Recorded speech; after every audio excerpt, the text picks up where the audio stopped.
Hello, and welcome back to Nixology. Today we're going to talk a little bit more about Nix channels and the Nix path, how those interact with each other, and what you can do in situations where you have a certain version of Nix packages installed, but you want a package from, say, the unstable channel. So with that, let's dig into this. So first off, your Nix channels are typically specified in this file home/.nixchannels. And so this will have, for most people, it'll just have Nix packages. I have a channel for Home Manager and I have one for Nix Darwin, but here's my Nix packages channel. For most people, this will say something like https://nixos.org/channels/ maybe unstable. So we at Shopify are using a particular tagged version of a release, so this doesn't change from under us, and our tooling is responsible for bumping this. But normally you'll see something a little different. But let's say, okay, well, I want, I have nixenv, nixpackages.ripgrep, and I don't like the version that I'm getting from here. So let's say I wanted to install the one from unstable. Well, the way you can do this is if you go search for Nix channels, you'll end up pretty quickly on this page, which is the wiki page for Nix channels. And this links to status.nixos.org, which shows you all of the channels that are available. So the first thing you'll notice here is that some of these are called NixOS and some of these are called Nix packages. So NixOS is, I guess, a different build of pretty much the same thing, but it is meant to run on NixOS. So if you're running Nix without NixOS, i.e. you're running on macOS or on Linux, but not a NixOS base, you want one of the Nix packages ones. And in general, the way this is released is you typically will have these versions bumped every 6 months. So you'll have 2003, 2009, 1909, 1903, and then unstable is typically the one, well, it's always the one that is closest to the master branch in the repository. So you can kind of think of it like the numbered versions are sort of like cut off of unstable every 6 months. So if you want the latest packages, you always want unstable. So what we're going to do is we're going to take Nix packages unstable and bring that in. So we'll edit home/.nixchannels. And what we're going to do is we're going to say nixos.org/channels/nixpackages unstable. The way this file is structured is you have a URL and then a name, and we're going to call this one nixpackages unstable. I'm going to save it.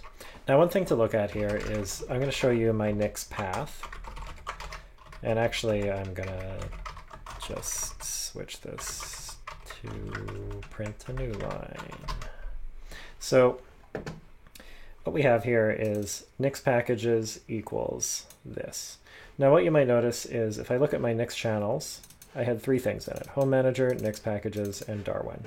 And what I end up getting in my Nix path is I have Home Manager, Nix packages, and Darwin, all at my home directory /nixdefexpr/channels/ the name of the thing. And so when you install the Nix channels, what it's really doing is downloading those things, unpacking them somewhere in the Nix store, and then setting up links in this home/.nixdefexpr directory. So if I run now Nix channel update, this will take, probably some number of seconds to fetch that new version of Nix packages. But while that's running, I can show you in my Nix defexpr directory, channels, with a slash. So that finished, and I now have Darwin, Home Manager, Nix packages, and Nix packages unstable.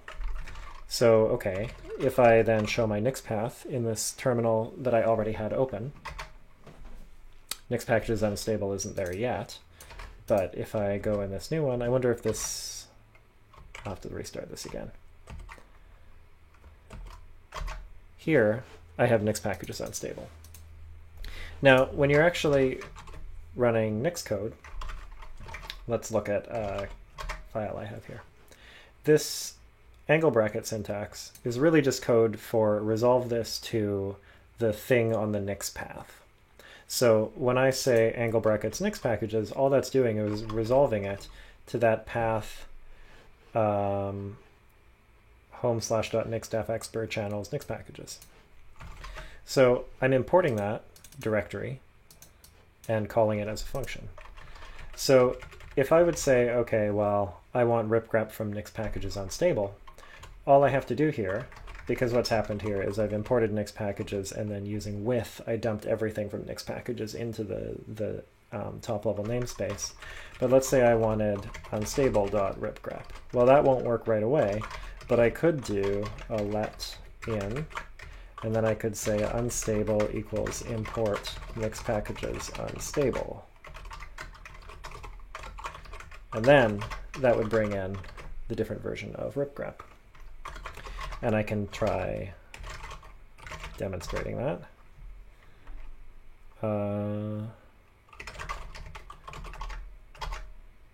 Of course, I have to actually restart my shell. Try to figure out how to do this without closing the window. Okay. Now I can do nix build thing.nix, and that'll work. It'll bring in the version of unstable ripgrep.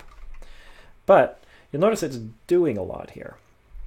So the reason for that is really interesting. Like usually in some kind of package manager system, if you're familiar with, if you've used Ubuntu and added the backports from whatever version, you can pull in the package from the other version, but it might conflict with the libraries on your system right now.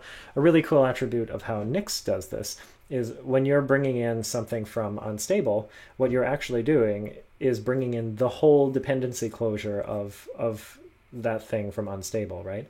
And that tracks all the way up to like libsystem or libc or whatever. But if your release branch is pretty close to unstable, you'll probably share a lot of that history. But what it actually means is there's no possibility of it conflicting with anything that's already on your system. So you get this really great isolated behavior. The only real downside is if you start bringing things in from too many versions of Nix packages, you can end up in a situation where you just have all sorts of redundant dependencies that aren't shared as much as they could be. So this is why it's generally, you generally want to use just, one release or, track unstable or track the release or whatever. But when you do have situations like this where you really need a package from a different version, everything works great. So clearly something here hasn't been built by the binary cache, which can happen on the unstable branch, especially on macOS. So I'm just gonna interrupt that. But another thing to show you is, okay, well, say you're not writing Nix code, you're just trying to install something from the command line. You normally, if you would want to install something to your Nix environment, you would do nixenv ia nix packages dot, let's say, ripgrep, right? And that would work. But this Nix packages thing is also just looked up in the Nix path. So all you would have to do there is change it to the name you replaced it with. And there we go. And again, this will build for a long time, so I'll cancel it.